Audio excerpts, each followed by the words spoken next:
भक्तों की रखवाला रे। तो चलो हनुमान जी हमारे बीच बीच में कहीं न कहीं विराजमान है, तो सब लोग ताली बजा के मोर संग गाना है। ये मन नहीं बजाए मैं केवल आप मन ताली बजा के गाना है। ठीक ठीक ठीक ठीक गावो। अंजनी की लाला रे भक्तों की रखवाला रे, बोलो अंजनी की।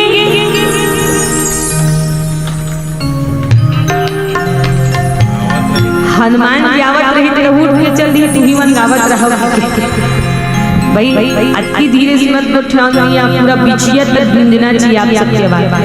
अंजनी की लाला रे भक्तों की रखवाला रे, अंजनी की।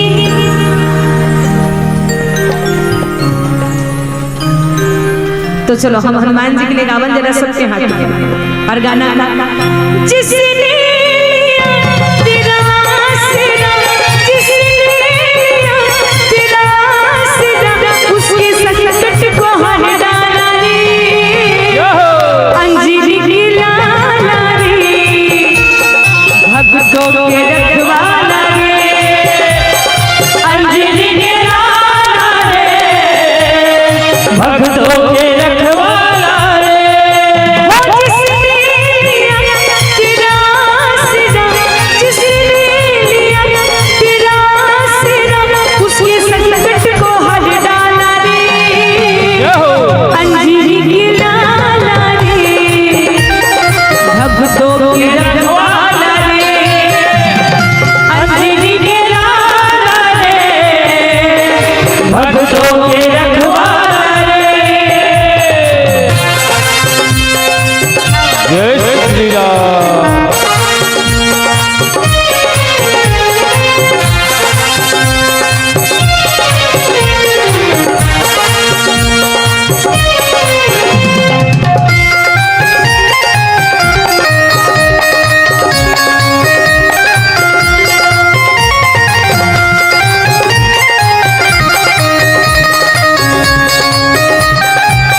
भक्तों की रखवाला